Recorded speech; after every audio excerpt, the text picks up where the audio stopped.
Hello and welcome to the Untitled Anarchist Seagull channel. We're doing a little bonus stream in aid of the Kollontai translation.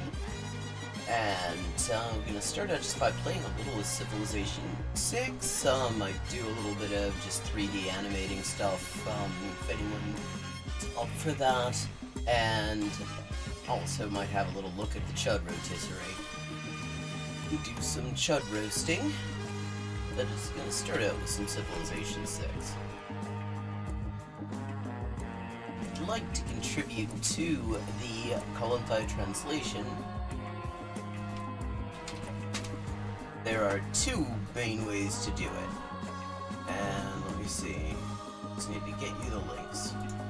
One is to become a patron over at my Patreon.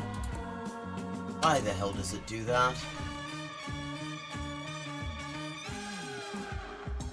Well, I mean, I guess that's you have the link there, certainly. Didn't mean for it to show up 30 different times. And the other is to make a direct contribution via my tip page, which hopefully is not going to do the same thing. How's everybody doing today, chat? And my camera, I should note, is still doing that wonderful thing where it freezes for no apparent reason, usually in a very unflattering freeze frame. So I may have to keep on resetting that. Okay, let's get started.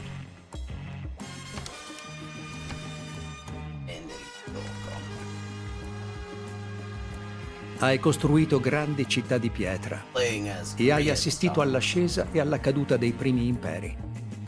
Presto ti ergerai sotto gli alti pinnacoli dei castelli, accanto ai tuoi valorosi cavalieri. È qui che la storia del tuo popolo verrà scritta. Come il giovane apprendista impara a impugnare la spada, così tu arriverai a capire qual è il tuo posto nel mondo. Regina Sandù, le stelle indicano che guiderai la Corea alla grandezza. Costruisci dei Seun per istruire il tuo popolo, affinché scopra i segreti più nascosti del mondo. Okay, I am playing as Korea. Where are we in this game? This is a long game. This is 1500 turn game, and it is now the year 1360 CE. And not a whole lot has happened, I have to say. China started a brief war with me, and then changed their minds about that. Oh, well, and the Japanese city of Gifu decided they wanted to join Korea.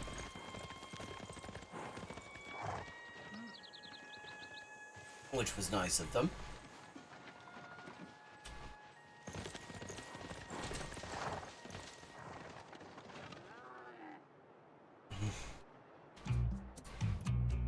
I see we have people joining. Nice to see some people showing up for this bonus stream. Ah, okay. I can start upgrading my archers. Glad to see it.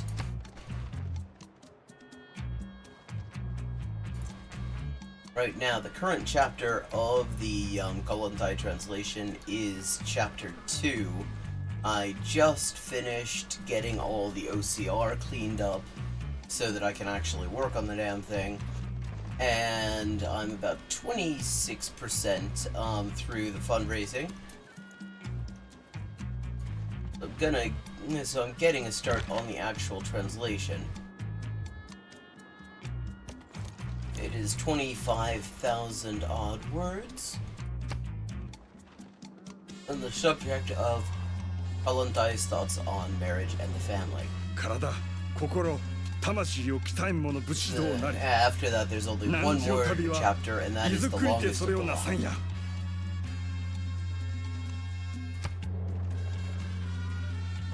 Hang on, let me just make sure my Twitch stream info is correct. I always forget to update that stuff. Ah, it's okay, it's just chatting, that'll work. Oh no, it's okay. Now, just listed as Civilization 6. And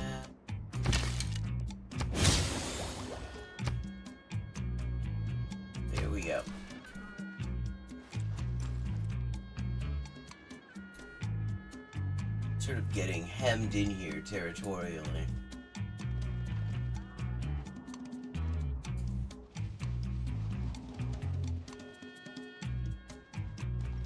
Play a few turns, then maybe do some chud rotisserie, and just go back and forth like that.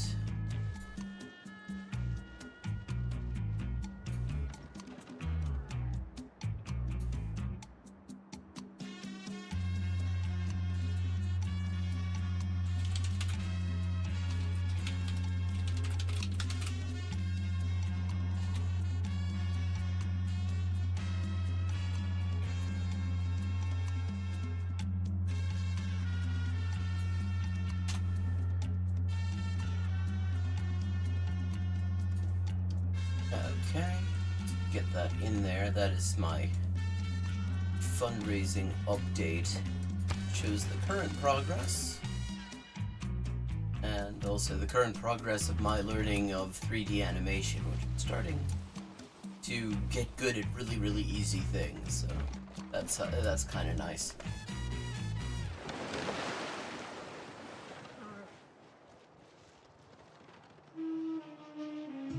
How's everyone's day been, chat?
This is a slower game than usual.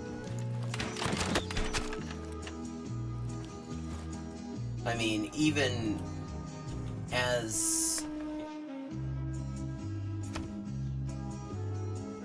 for a 1500 turn game, I feel like it's actually very slow paced.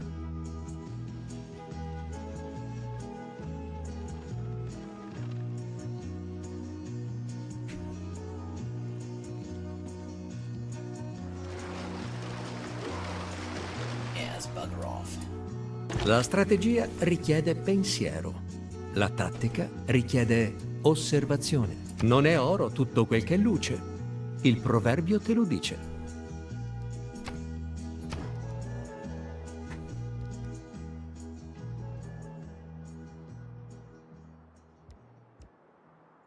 Istruzione.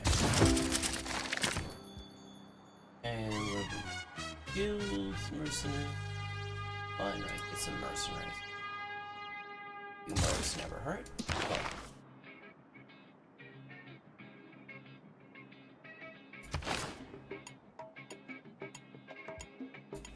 Hello, Phoenix. How you doing?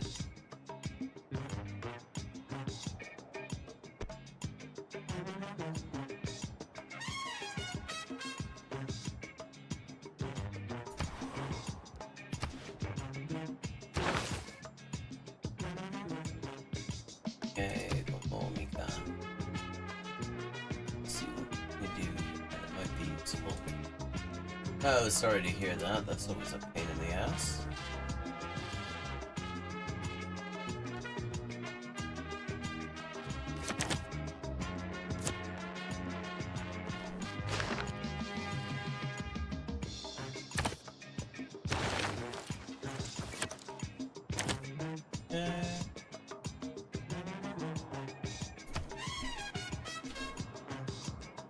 Some more actions up for our builders.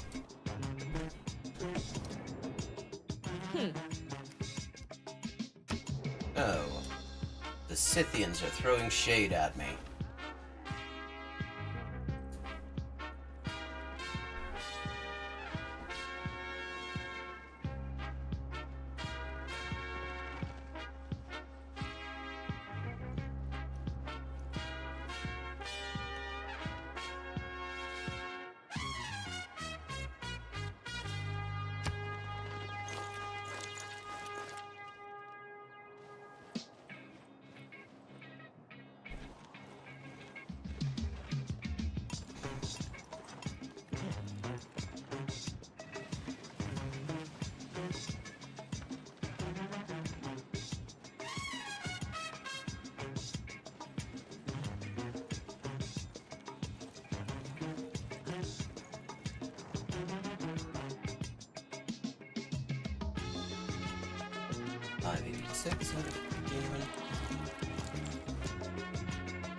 Okay, oh, there's some iron there.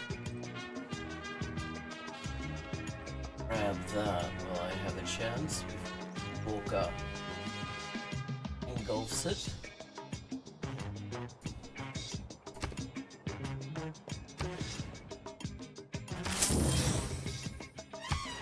Yep.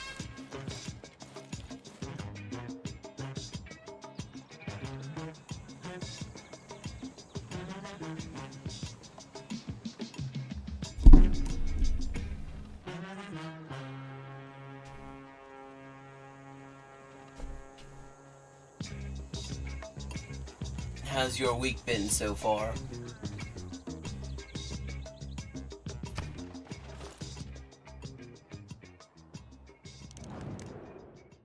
Okay.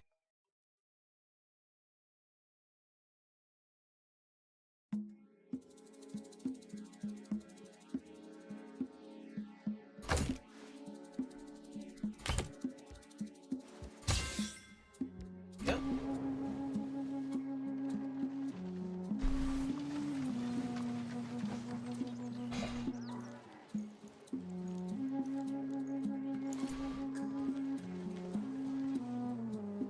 So far today, I've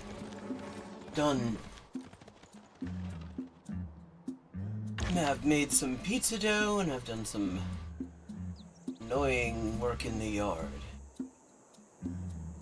Oh, good luck with that. I know how much they can like to take their time over at SSA.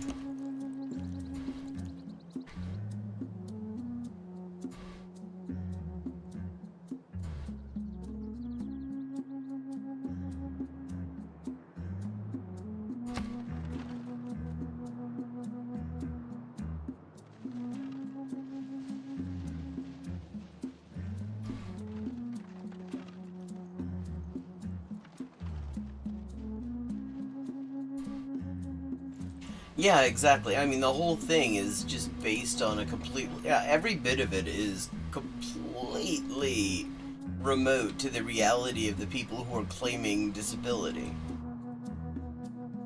I can believe it. A friend of my mother's actually spent the last years of her life fighting with them. They're horrible.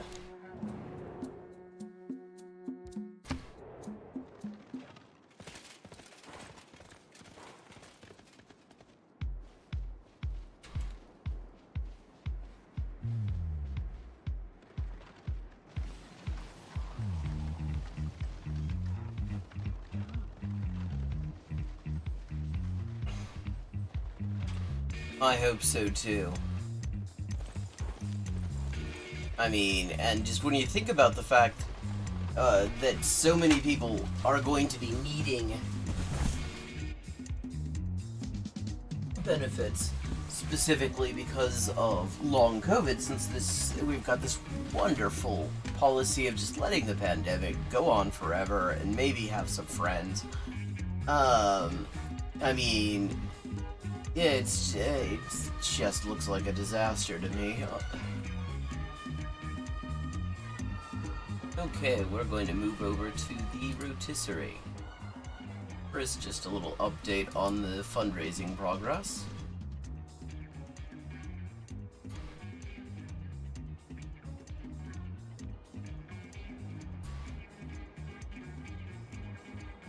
Yeah, I have avoided it as well. Apparently, there is some promise of a nasal spike protein vaccine that might actually really prevent infections rather than just making them less horrible.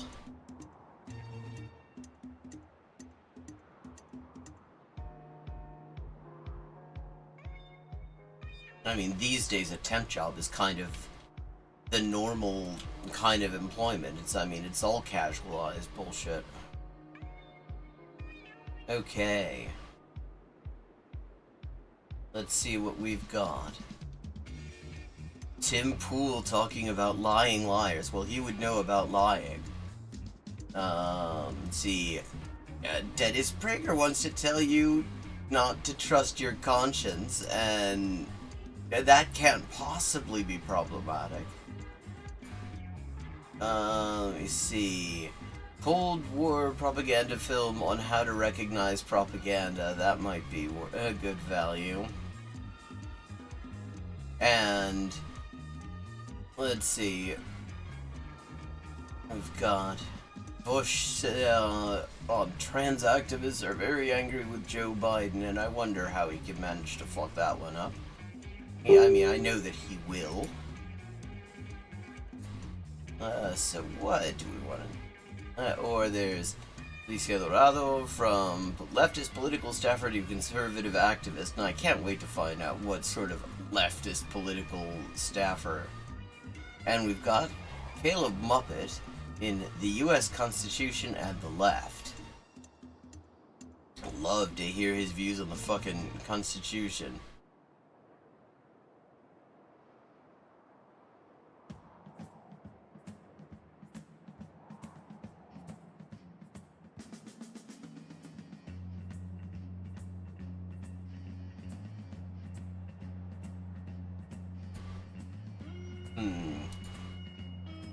Start out with a short one. How about don't trust your conscience?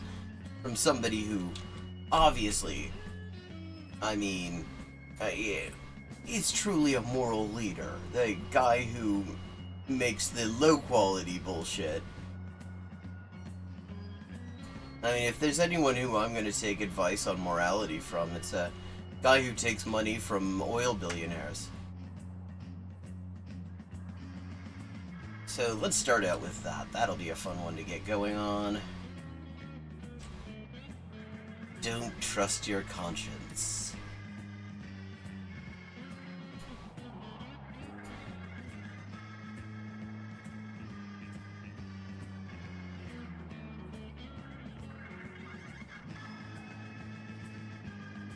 Anytime now. Let me see. Does help if you hit play. Everyone has heard the expression, let your conscience be your guide. In fact, many people base their entire moral life on the idea that their conscience will keep them from doing bad things. And this is wrong, because actually what we need is Dennis Prager to be our guide. Because then we have somebody who will tell us to do things, and we will know for a fact. And we will know for a fact that we should actually do the exact fucking opposite.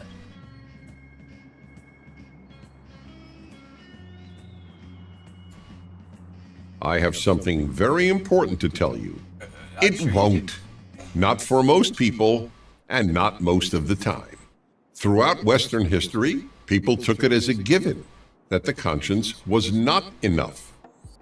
Okay, throughout Western history, people took... Okay, because if there's one thing that Western history is full of, it's people just doing the right thing. I mean, it's just the Western history is just an endless succession of the West treating its own people and other people's people the way that they would want to themselves to be treated. I mean, you can't argue with this logic.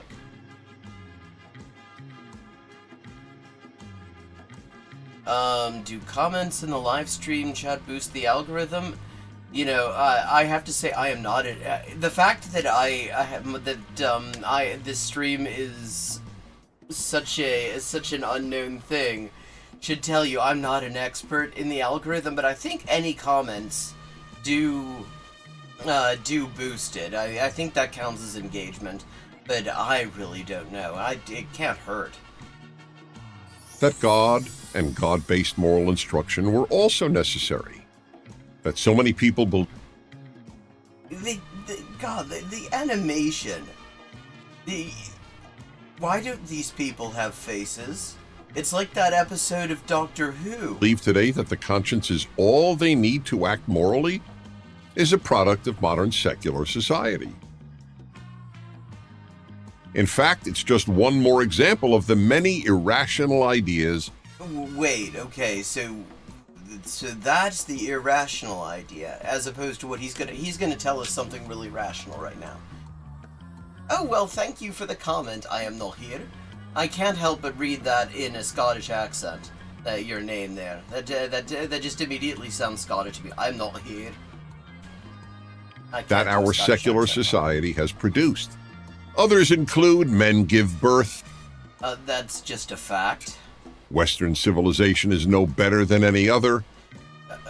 That's actually giving Western civilization credit. I get the idea. This is what he's saying is he's against participation trophies, you see. And saying that Western civilization is just no better than any other is kind of giving them credit, sort of ignoring the fact that in many ways Western civilization has been worse than a lot of others. And if you're colorblind, you're racist.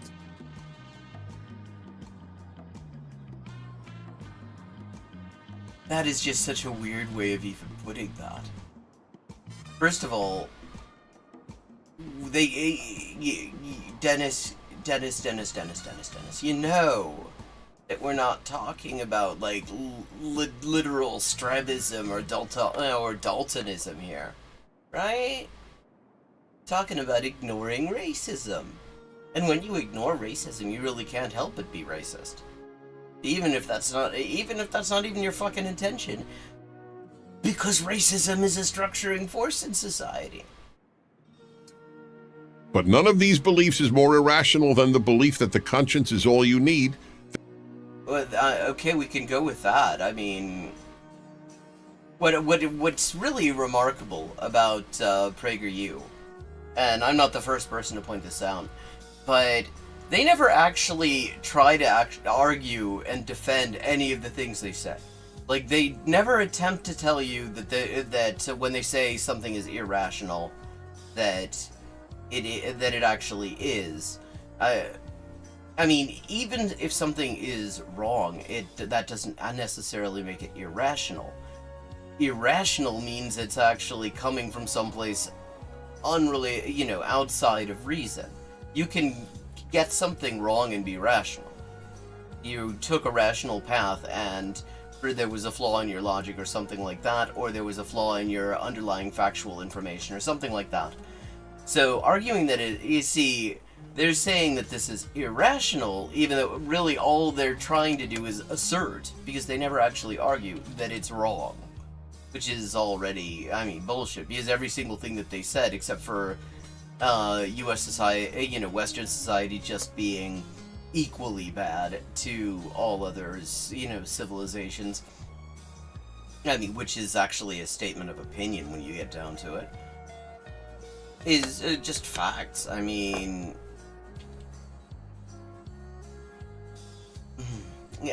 Yeah, cats that are only childs often do have some adjustment problems when another one shows up. That it can replace God, the Bible, and Judeo-Christian values.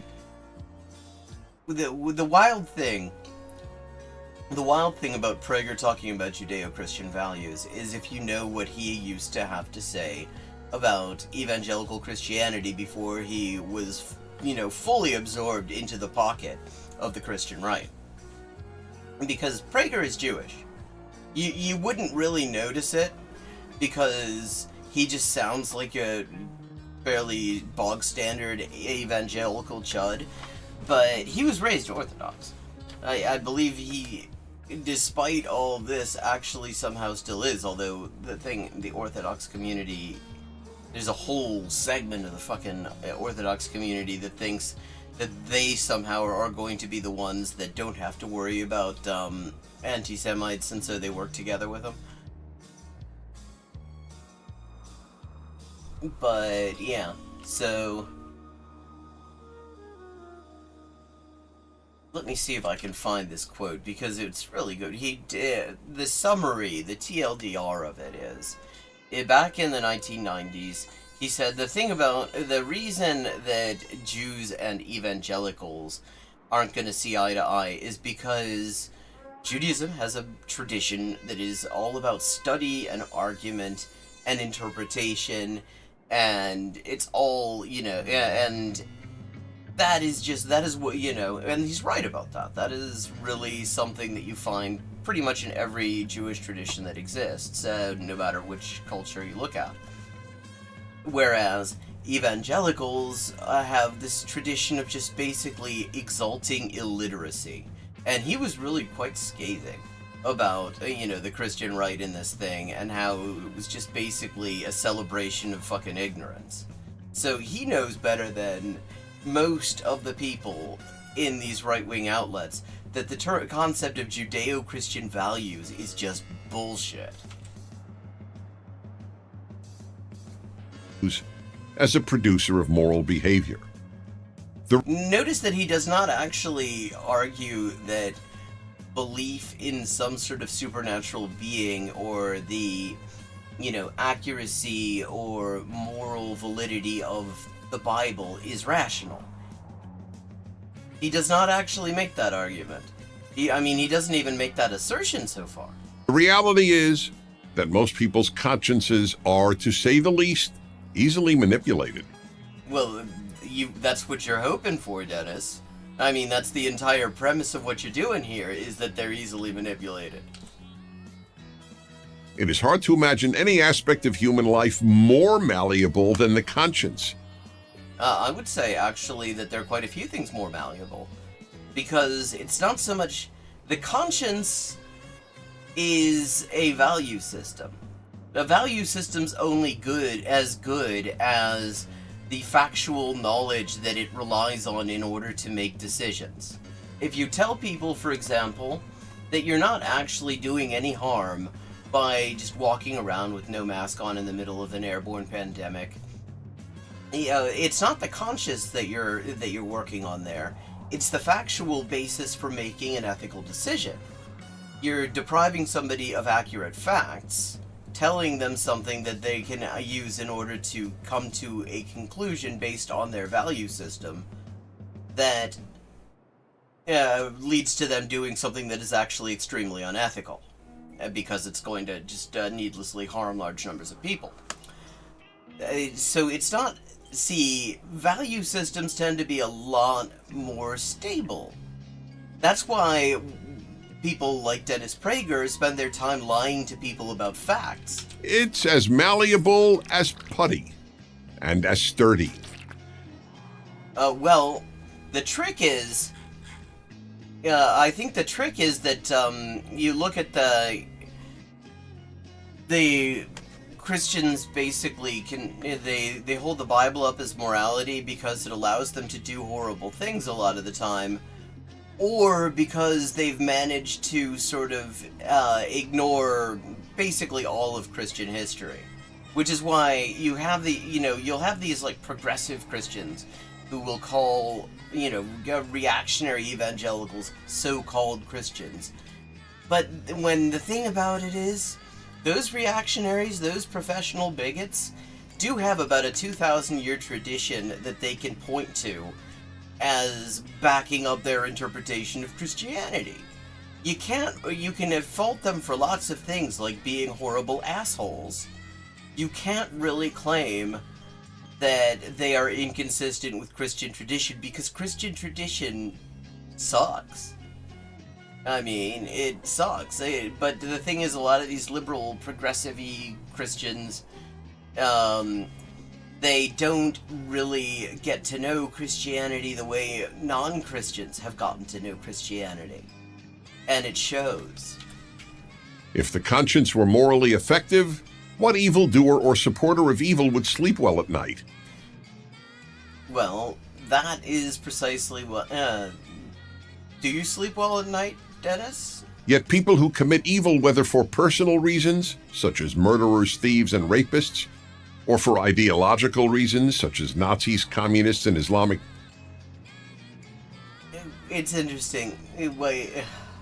Of course he's going to equate fascism and communism. Even though, and he's doing this on a channel that has repeatedly said that actually Nazis are kind of good. But, yeah, and of course, you can't just say terrorists. That's a problematic category, but you could say, yeah, he specifically has to say Islamic terrorists. Terrorists sleep as soundly as anyone else.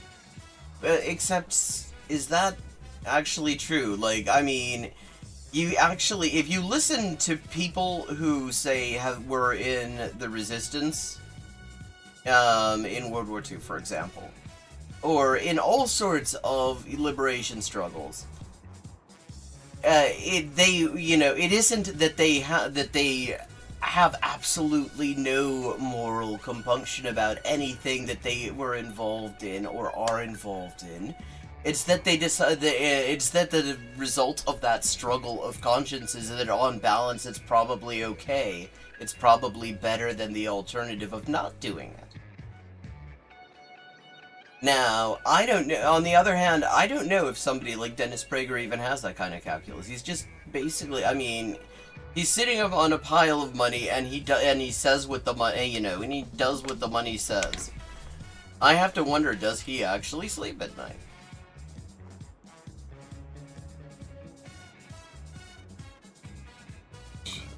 Also, if the conscience were morally effective, why doesn't it stop anyone who commits evil from doing so?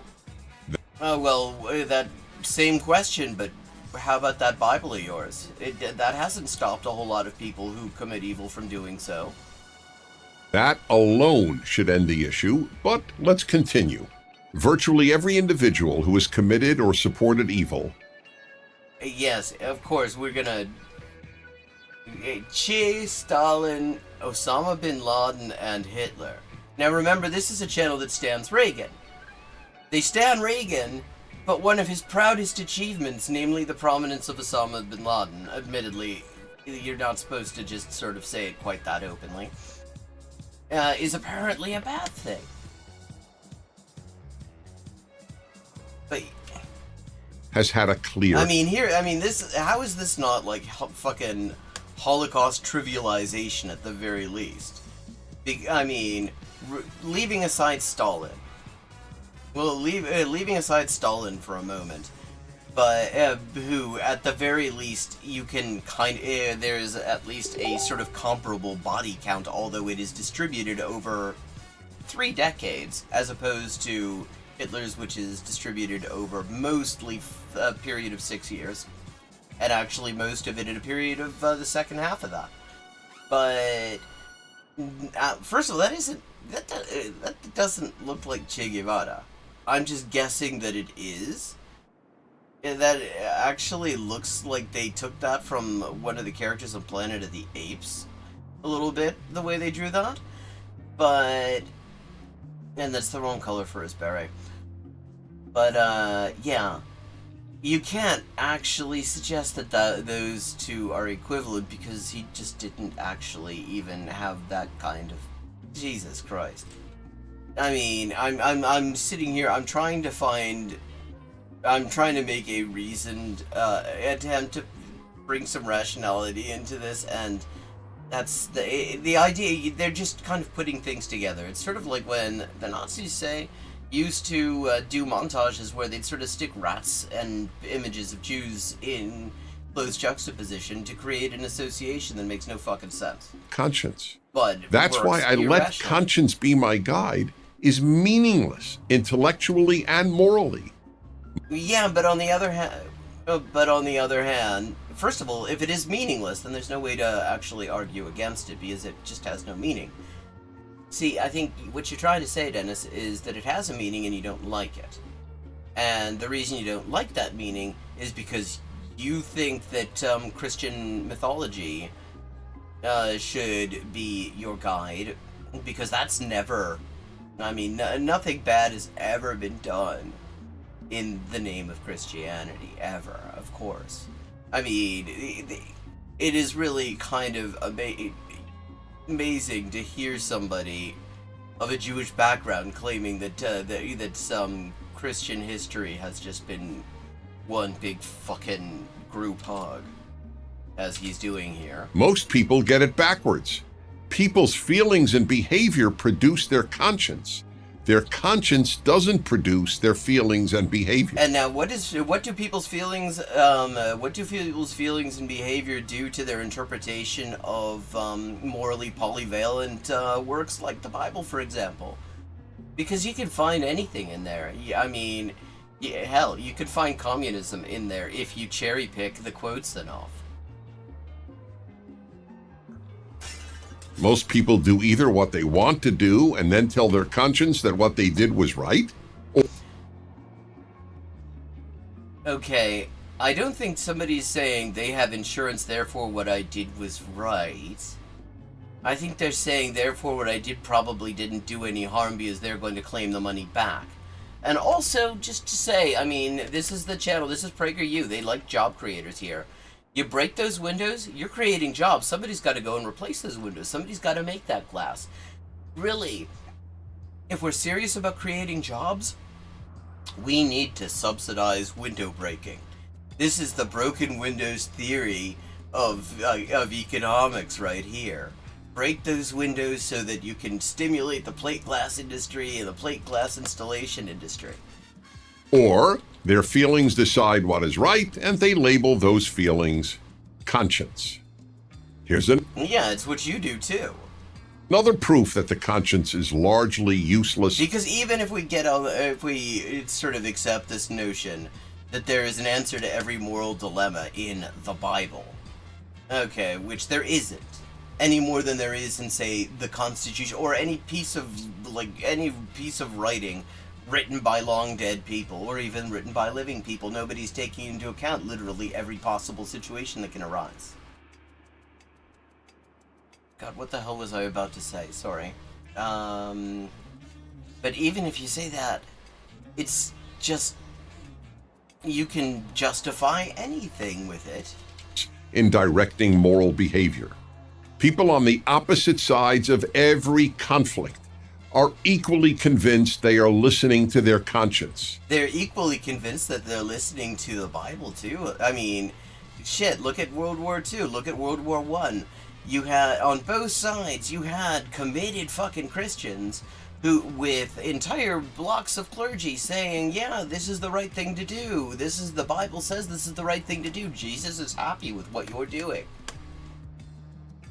So, maybe that's not the most reliable guide? Take the morally clear example of World War II. Yeah, okay, yes, I was just saying, that's a wonderful example of how completely fucking useless this is. German soldiers and concentration camp. Yes, and German priests and German ministers. Guards followed their consciences, but so did the Allied troops and leaders who fought them. The Western spies who gave atom bomb secrets to the great mass murderer Joseph Stalin followed their consciences, but so... Well, yes, and how about the people who built the fucking atom bomb and dropped it on a bunch of innocent civilians at a time when there was absolutely no military need for it? I mean, I guess they were following their conscience too, and they were probably, at least some of them, following Jesus. So did the anti-communists who opposed Stalin. Even the Japanese soldiers who used Korean women as comfort women, women they gang raped day after day. It's kind of interesting that he's acknowledging this, actually. All followed their conscience. Because, like, the Japanese equivalent of PragerU, I mean, I don't know if there's an exact equivalent, but the Japanese right-wing media would go absolute apeshit over this. Because they still deny that shit. Yeah, exactly, the Ustasha, I mean, you can find, I mean, you don't even need to say religion on every side. You can find Christianity on both sides. Like, literally, it's worth noting, the one extermination camp operating in Nazi-controlled Europe that was operated without direct German supervision because they trusted the people who were running it to do their worst was Jasenovac, a Croatian fascist-operated camp. And that was operated literally under the supervision of Catholic fucking priests. That was, so yeah, I mean, clearly Christianity is just such a great moral guide, which is why all the Christians were on, well, both sides of that, what we agree, Dennis, is it was a morally pretty clear decision. But so did the Allied troops and leaders who fought the Japanese in World War II. The list... Yeah, I mean, I like how religion has just kind of disappeared from this completely. It's like they just discovered fucking Christianity 5 minutes ago, and he's saying, well, you know, all these years people have just, all these centuries people just follow their consciences, and it sucked, but now we've got religion, so everything will be fine now. It is endless. And we don't need the extreme example of World War II. People who believe the human fetus has a right to live, unless its death is necessary to save the life of the mother, and those who do not believe the human fetus has a right to live unless the mother wants it to. I like how, I mean, this is something they love to do. When they try, they always find the least, the sort of extreme of decency in the right-wing position. Because, of course, the people he's talking about on the left side of the screen, most of them don't really give a shit whether the pregnant person survives or not. In fact, they want to ban stuff that they are quite openly okay with killing pregnant people as long as a few fetuses manage to make it out. And then they don't give a shit what happens with the fetuses after that. After they're born, nobody gives a shit about none of these people give a shit about them. Are both equally convinced their consciences dictate their views. People who believe it is moral to surgically remove the healthy breasts of any girl or young woman. It's so fascinating that they claim this. Because, of course, what they're talking about here is trans men and trans boys. And A, not a girl or young woman. B, that's not actually happening in kids. That literally that's some bullshit that they've just made up. And C, like, the way he talks about it, as if it's just, as if this is something that is done involuntarily, rather than something that the trans people who need this have to fight for years sometimes in order to be able to get access to it. Who says she is a boy have a completely clear conscience. Yes, because it turns out that actually helping people live a life that is at least marginally acceptable to them, is a good thing. It makes people's lives better, and making people's lives better is actually kind of a good thing. So yeah, of course their conscience ought to be clear. What about what about the people who say, who talk openly about exterminating trans people? Are we saying their conscience is clear too? I kind of think it might be, in which case they're actually really dangerous people. And a lot of them are really big fans of that big old Bible you keep pointing to, Dennis.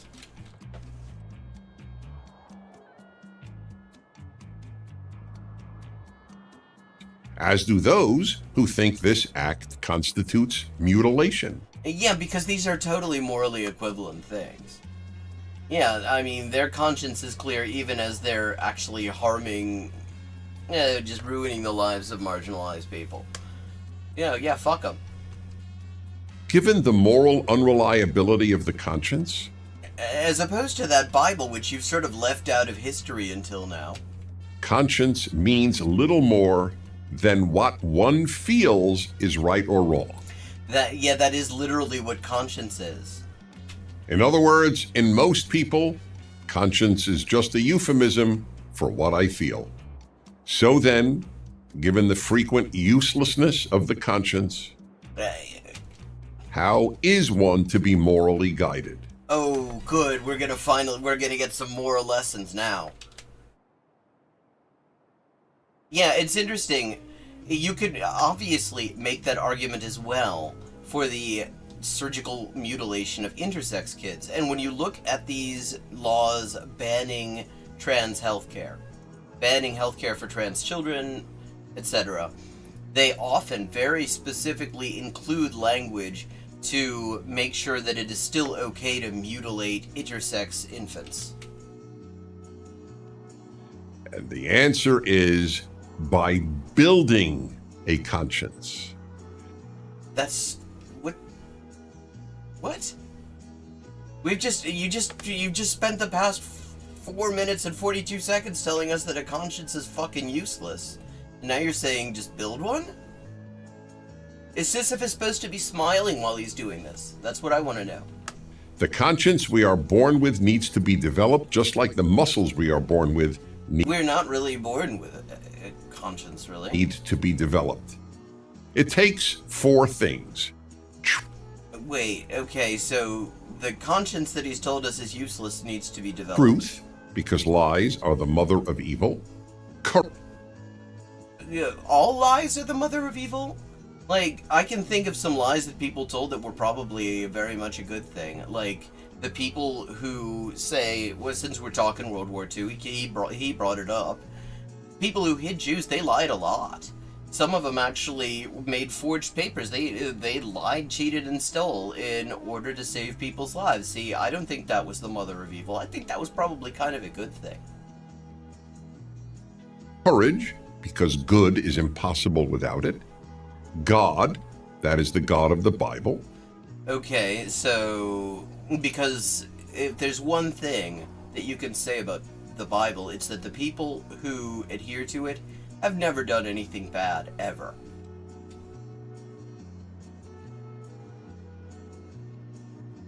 And reason, because... how are you going to combine those last two, though? God without reason leads to fanaticism, and because reason without God leads to moral chaos. In fact, irony of ironies, reason without God ends with the death of reason. What does that even mean? Unless, of course, you believe men give birth. Well, they do. I mean, that isn't even reason, that's just a fucking fact. There are men who get pregnant. These trans men exist. Is rational. So you can let your conscience... And also, you're saying that's without God?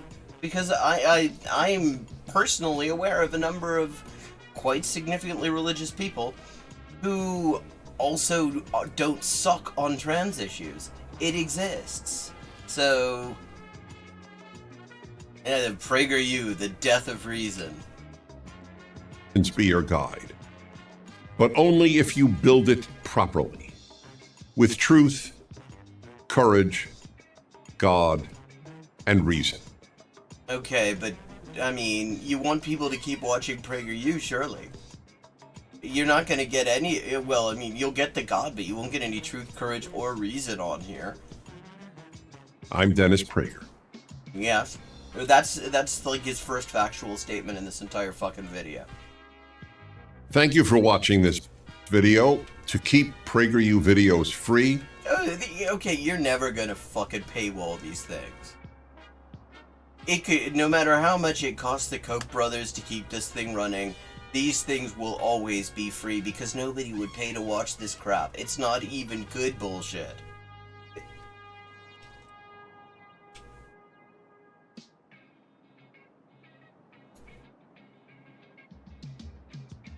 Okay, so that is our first visit to the Chud Rotisserie. And let me just say, if you're enjoying the stream, please consider paying for the stream and contributing to the Kollontai translation, which I am currently crowdfunding for. I'm on Chapter 2. I'm 27% of the way through it. Let me just give you the update. Oh, wait a second. 49.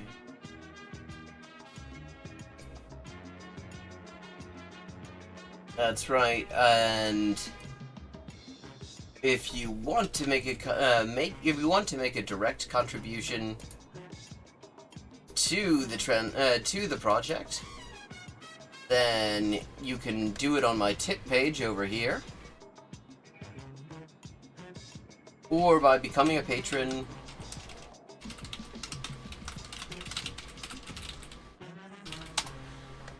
Over at my Patreon. All contributions are very much appreciated and will not only help me, pay my bills and stuff, but also help bring about the first full-length English translation of Alexandra Kollontai's Social Basis of the Female Question. There have been a lot of abridged English translations, and a lot of them don't even say that they're abridged, which I don't quite understand how that is. But at the moment, the full 400-page work has never been translated into English that anyone has been able to find.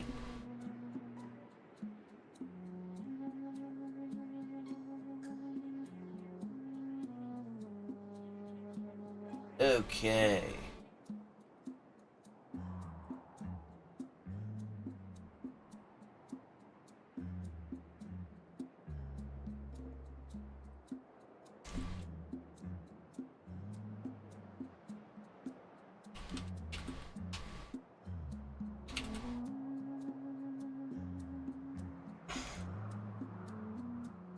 Okay, where shall we go next? I need to clean this out. There's a lot of stuff in here I've already looked at.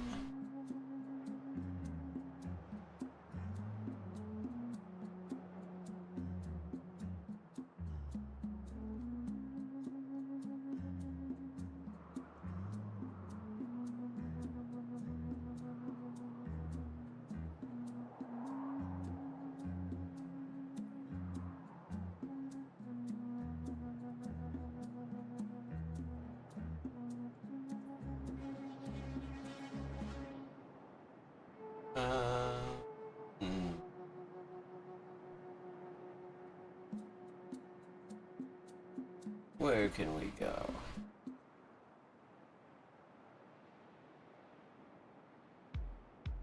Oh yeah, Vosh has... I mean, that's kind of what Vosh does. He's just so fucking full... he's just so fucking full of shit.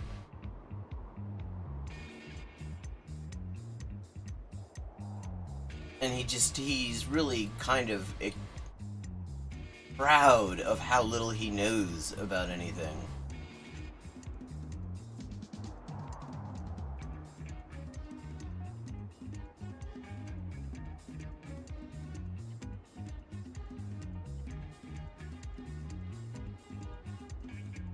Oh god. Vosh taking a spicy sex test? No. I don't know if I'm ready for that.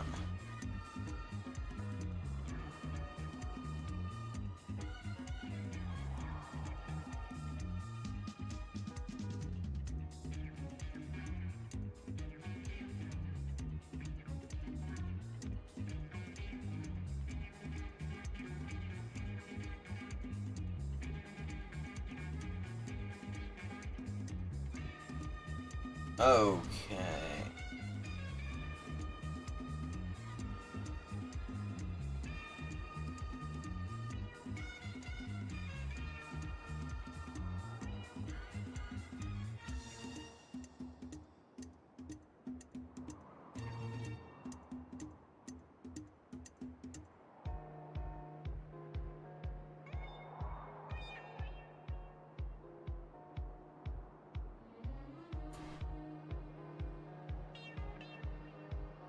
The number one reason why things don't improve in America, from Vush.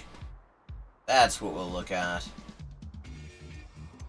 Oh, remember how we just talked the other day about how Republican staffers are often far, far, far worse than than the politicians they advise?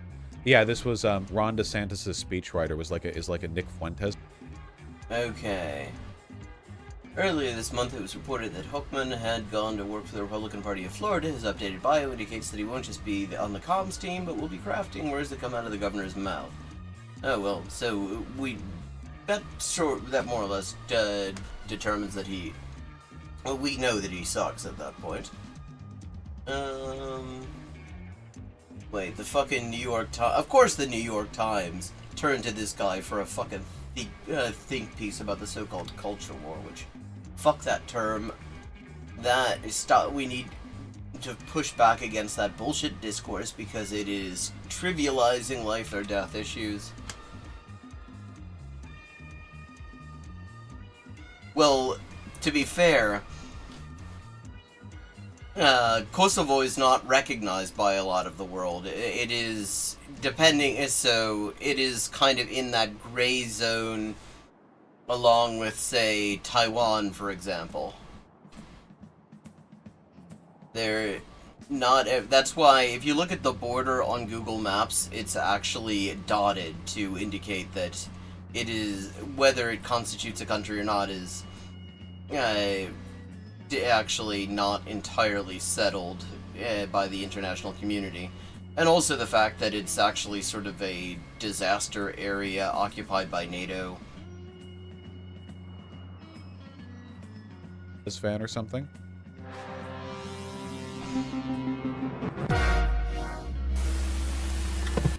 As first reported by the Dispatch last year, Hochman participated in a Twitter space with white nationalist virgin Nick Fuentes and lavishly praised him.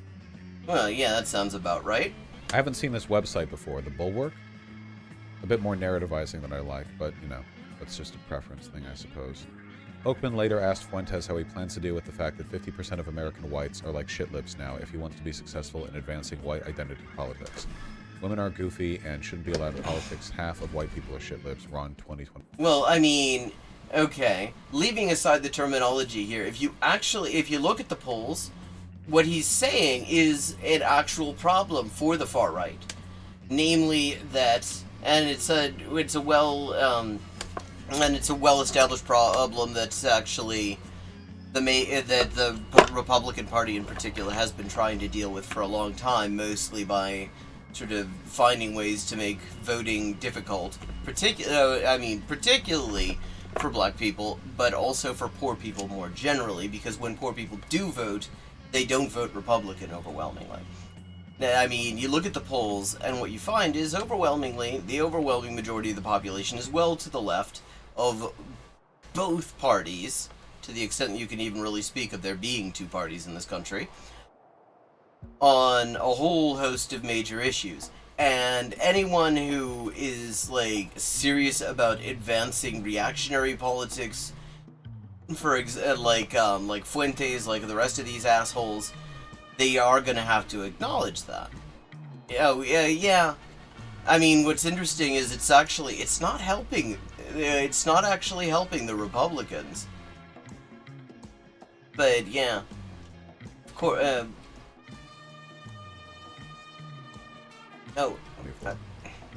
Yeah. No, like, I've said this for a while now, and I'm going to keep maintaining it, and no amount of evidence, is going to change this position of mine. Yeah, that's a pretty accurate description of his entire stream. I've said this a long time, I'm going to keep saying this, and no amount of evidence is going to change my position. That is the Vosh brand right there. It's the PragerU brand too. It's why they both suck. Why? Because it can only actually reinforce it. And it is that like Nazis are working very actively within the GOP to influence the politicians. I don't know why you need to say no amount of evidence there, because yeah, I mean that's not even, that can't be even treated as seriously controversial to anyone who's familiar with the facts. I mean, if you look at, for example, CPAC, the big right-wing convention, I don't know if it's annual or how often it happens, and it doesn't matter for these purposes, but the whole point of CPAC is that, like, literal neo-Nazis, like the people who set up Stormfront, hobnob with Republican politicians and their staffers. That is the entire idea of it. And that isn't even a new thing since CPAC started going on. There was a big scandal under, I believe it was George Bush the First, about the Republican Party's their ethnic outreach section. Which turned out to be run by literal Nazi collaborators from the Romanian Iron Guards and various other groups that were involved in carrying out fucking crimes against humanity. Well, I mean, the real problem is, like, when you talk about Latino people in the U.S., it's worth remembering, of course, it's a term that is meaningless outside of the U.S. In Latin America, it means fucking nothing, except because there's absolutely no distinction being made in a lot of these polls between the white Latino population and the rest. And so when Trump or DeSantis or somebody like that does well, it's just sort of treated as this fucking amorphous blob, rather than what it actually is, which is an ethnically and class heterogeneous population who, the only thing they really have in common is that at some point, either in their lives or in their lives of their ancestors, there were people who lived south of the Rio Bravo. So it's just, I mean, it is used in a meaningless way, and when you see, like, oh, there were a whole bunch of Latino people for Trump, and it's like, yeah, I mean, that's Latino white people. But it's not acknowledged in any of our statistics really seriously. The problem is that Nazis aren't good politicians themselves for the most part, because Nazis are abhorrent subhuman pieces of shit who are repellent to the average voter. So instead, they lurk behind the scene and they influence people who are either more quietly Nazis or just susceptible to Nazi politics. Except it's, I mean, see, this kind of creates this idea that these are puppet masters, which is not really great, because it's not really how it works. There is a symbiosis going on. Because when you want to impose this sort of reactionary shit, you need foot soldiers.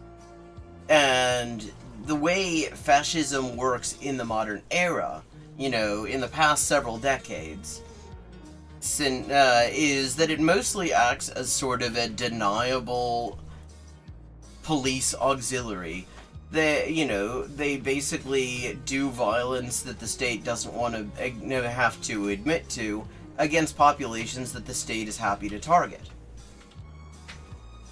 And so it isn't so much that they are, like, pulling the strings, it's that they're actually useful, because if you're trying, it's useful to have somebody who is more unreasonable than you. If you're trying to impose all sorts of horrible reactionary policies, it is actually useful to have people loudly demanding stuff that is even worse than that shit, because then you can say, look, I'm the compromise candidate. I only want to do 75% of the genocide that lot want to do.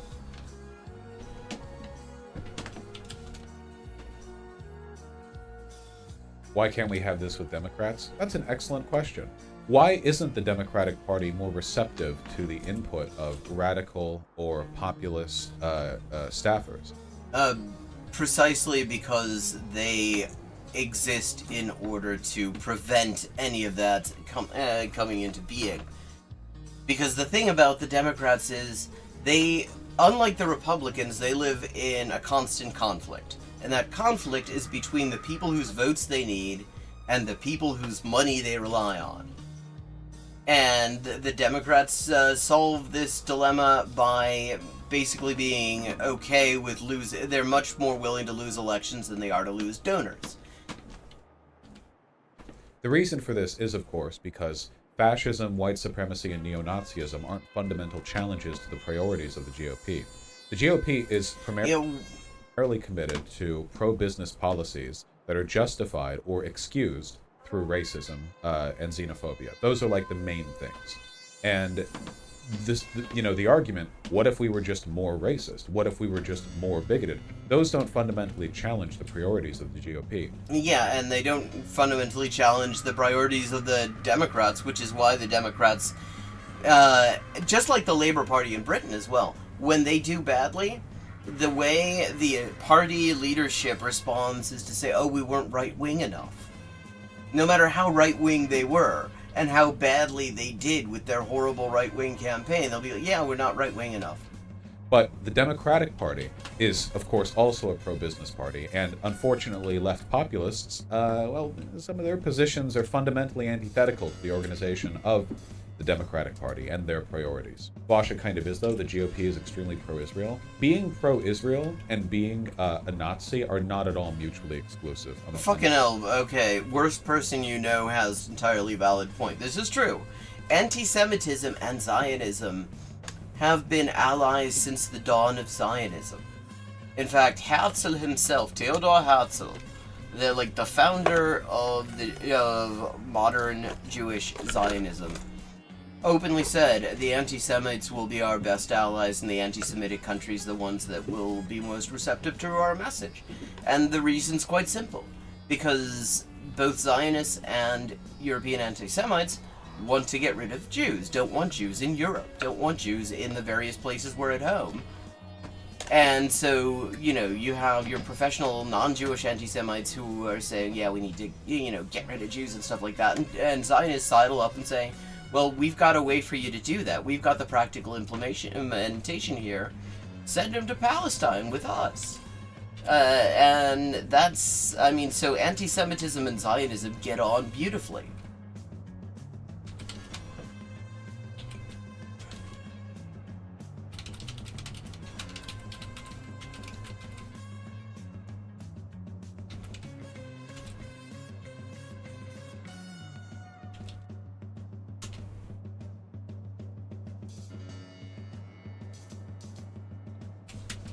I'm very sorry to say.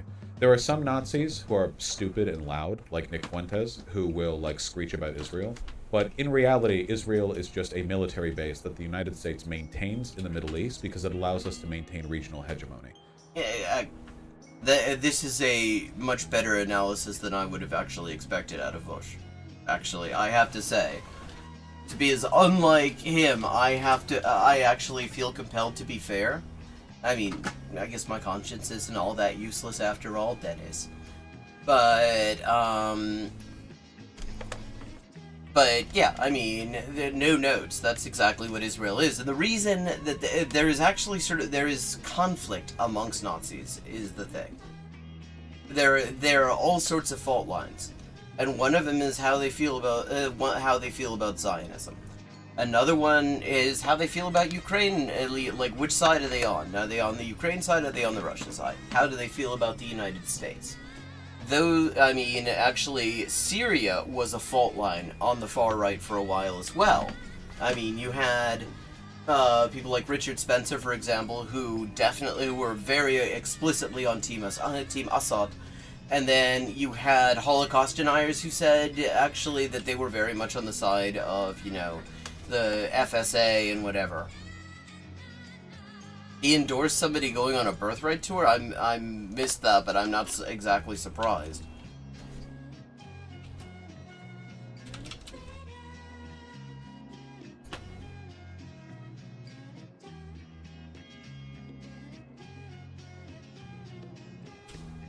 Additionally, Christian fundamentalists, who are, let's just say, sipping the Nazi tea more than probably any other group of people in this country, are pro-Israel because they think Jews need to hold their promised land in order for the rapture to happen.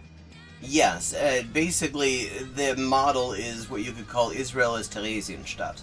Because the idea is that they ship us all off to Israel as sort of a holding pen, and then the rapture happens, but first they have to kill us all. Well, those of us who won't convert.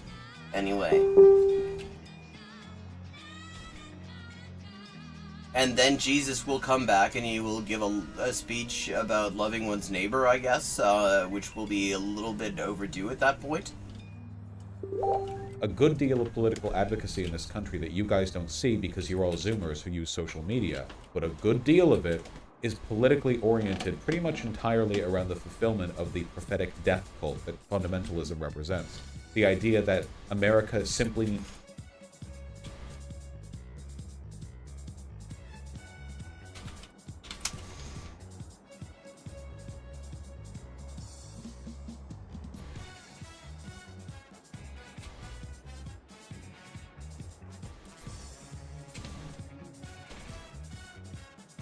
needs to maintain the conditions to facilitate the rapture. That is literally insane. That's a solid 15% of the country. It's worth noting that the Christians United for Israel, one Christian Zionist organization, not the only one by any means, counts something like 80 million members. That's 80 million Christian Zionists in one organization. There are 14 million Jews on the planet. So anyone who tries to act as if Zionism is primarily a Jewish thing, they're full of shit. I mean, leaving aside the fact that an increasing number of Jews aren't particularly keen on Zionism, that Zionism is actually increasingly unpopular amongst Jews, the fact is that even the majority of Jews who actually still are somewhat, have some level of affection for the Zionist movement in some way, mostly sort of on the liberal Zionist side of things, which is precisely why Netanyahu is not particularly keen on them. There's still a tiny minority within the Zionist movement. The Zionist movement is very much a movement, overwhelmingly, of white Christian anti-Semites who want to get rid of us so that Jesus will come back. Not joking. It's the same reason why there are so many people in this country who don't care about climate change. Why would you care about climate change if you think it's just a symptom of the rapture? And, of course, there's a reason that fossil fuel companies like to, and people who are heavily invested, billionaires who are heavily invested in fossil fuels, will promote this sort of evangelical shit. Specifically because it actually provides some, really, a theological argument not to give a shit about the environment. And if you actually, there is a whole anti-environmental gospel. You'll see these fucking right-wing evangelical preachers talking about who gives a shit about the planet because the planet isn't where we're going. We're gonna have a rapture. Yeah, I know the one in 2000 didn't come off, but there's gonna be one. Believe me, there is gonna be one. False alarms aside, and whatever. I mean, very openly, not just who cares about the environment, but just openly anti-environmental. And that incidentally is an example which this kind of comes to mind. It's worth mentioning during that PragerU video of the fact that actually what happens is that social conditions produce religions, or they produce takes on religions. It's why you get it's why there are completely different ideas that are all somehow associated with specific religions at different times and in different places.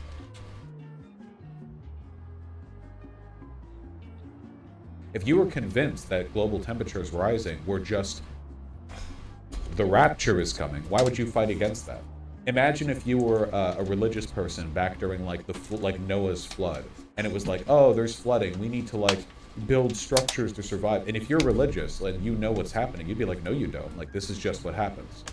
I do think that there was something in the whole biblical flood thing about a guy building a big structure for survival. I seem to remember that being in there. And I seem to remember an evangelical tax dodger in Kentucky trying to construct one. Like, trying to construct based on the exact specifications in the Bible. He was going to present an exact replica of what he assumes is the historical ark, as if any of this was anything other than just fucking allegory. And I seem to remember it being it didn't survive the rains. The rain was too much for it. Couldn't handle rain. It's beyond us. It's actually 41%. No, fundamentalists, I think, in this country are more in the ballpark of 15%. That seems extremely low, actually. Bosh, not gonna lie, I want proof or some evidence beyond speculation of... What, you come into Vosh and you want evidence beyond speculation? He doesn't do evidence beyond speculation. That would involve reading.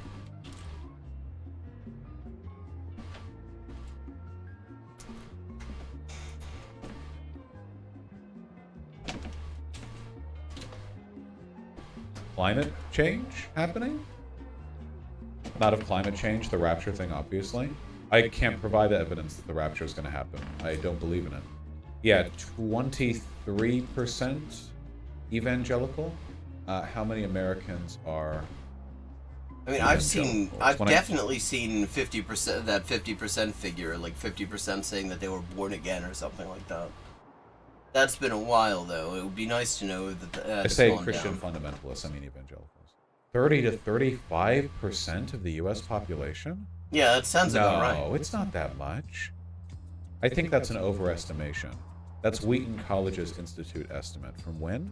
A 2019 Gallup survey asking respondents whether they identified as born again or as evangelical found that... Oh, wow, he's getting fucking schooled by his chat. Ha. 37% answered in the affirmative? Oh, dude. Over 100 million? I know that not all of them are like the ultra-radical kind, but like, that's over 100 million. I mean, the non-radical kind are also pretty bad. Million people. Yeah, even, yeah, Oh, so this is going to be the explanation of why nothing... Because remember, the title of this video is the #1 reason things don't get better in this country.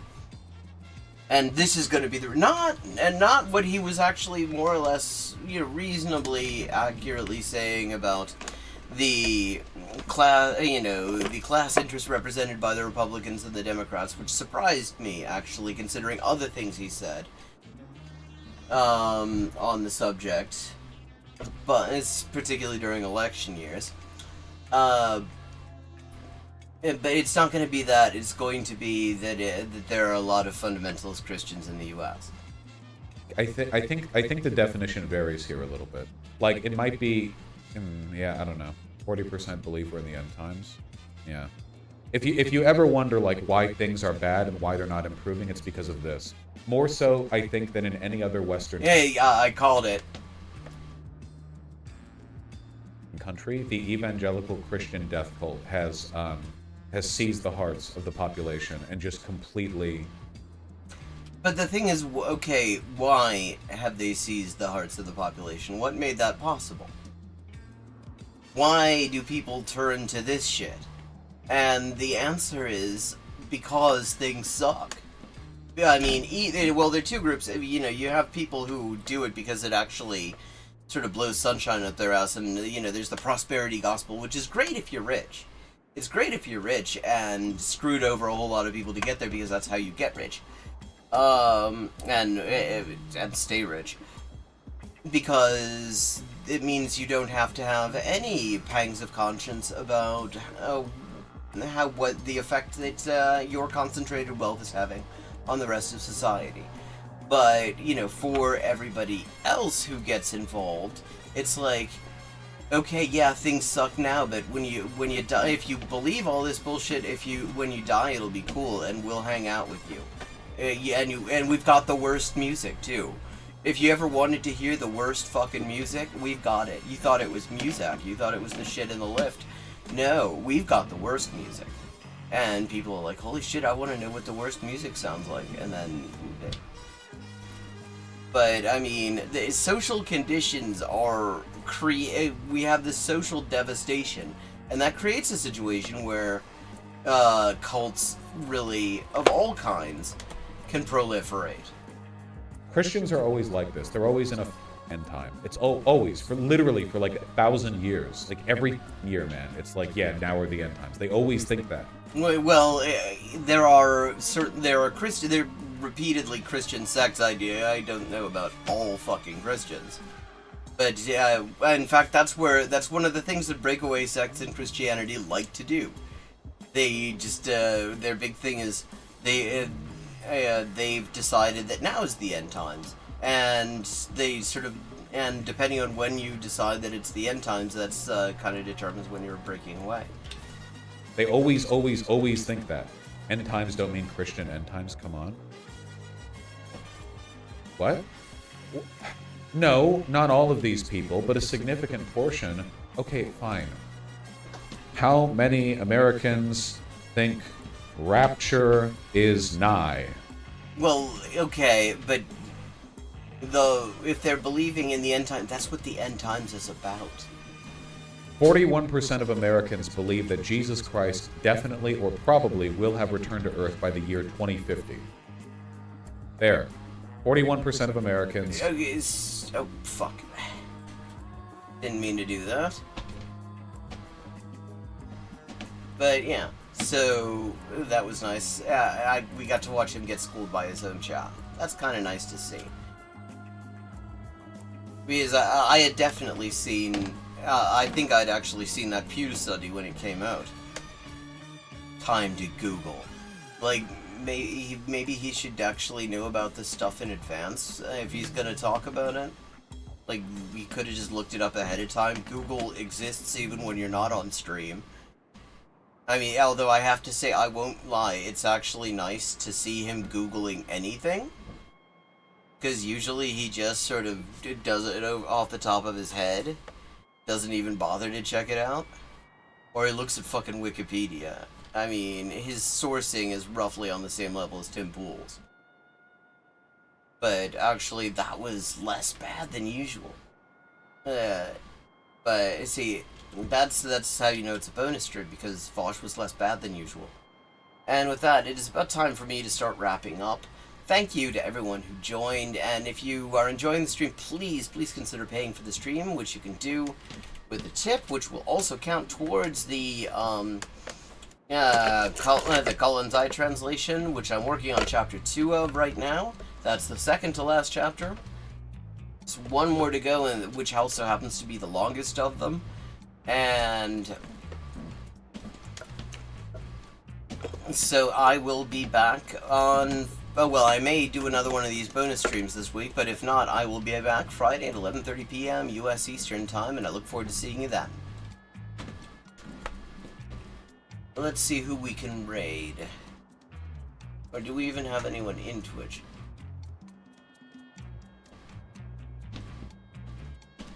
Have a good evening.